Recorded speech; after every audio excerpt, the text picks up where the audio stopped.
Bonjour, c'est Gabriel Oleko. Je me réjouis de te retrouver aujourd'hui pour méditer ensemble le verset du jour qui se trouve dans Philippiens chapitre 1 verset 6 que je t'invite à lire avec moi. Je suis persuadé que celui qui a commencé en vous cette bonne œuvre la poursuivra jusqu'à son terme, jusqu'au jour de Jésus-Christ. Rien ne peut égaler la patience de Dieu. Elle est source de salut car c'est par elle que Dieu nous repêche, même lorsque tout autour de nous s'évanouit et que nous nous retrouvons nous-mêmes dans une position délicate. Les paroles prononcées ici par l'apôtre Paul dans ce verset se trouvent à l'intérieur d'une prière qu'il adresse à Dieu en faveur des chrétiens de Philippe. L'apôtre est reconnaissant envers Dieu pour cette église. Il ne peut oublier le souvenir des bons moments passés ensemble avec ses frères et sœurs.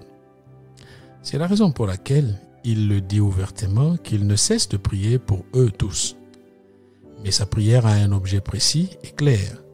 Il est heureux de constater à quel point les progrès de ses frères et sœurs sont pour lui un sujet de joie parce qu'ils avancent spirituellement et par leur canal, l'évangile du Christ produit des fruits dignes de repentance. Cependant, un problème demeure et c'est l'objet de notre méditation d'aujourd'hui. Dieu rendra parfaite son œuvre bonne en nous. Dit comme cela, on n'aperçoit pas forcément ce qui se passe ici. Quelqu'un pourrait se dire, mais la prière de l'apôtre s'ouvre avec une note positive, où on le voit remercier le Seigneur pour la foi, la fidélité des chrétiens de Philippe. En plus, il a dit lui-même que leur manière de prendre part à l'évangile de Christ était exemplaire. Pourquoi encore parle-t-il d'une œuvre bonne qu'il faut encore parfaire, autrement dit, non achevée?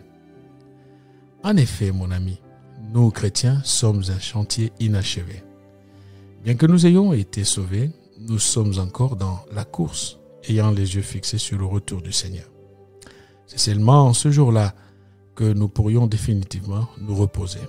Par exemple, la condition de notre sanctification. Lequel d'entre nous peut se dire qu'il est parfaitement saint, irréprochable, un modèle permanent pour les autres? Personne.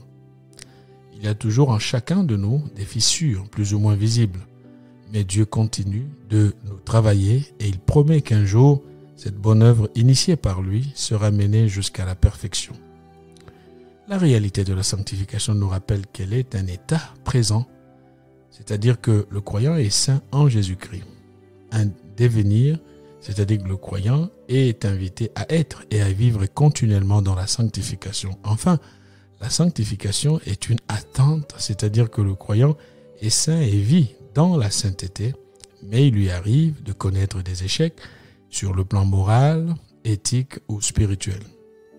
C'est pourquoi, ayons de l'amour, de la patience et de la douceur envers ceux qui ne sont pas aussi spirituellement forts que nous.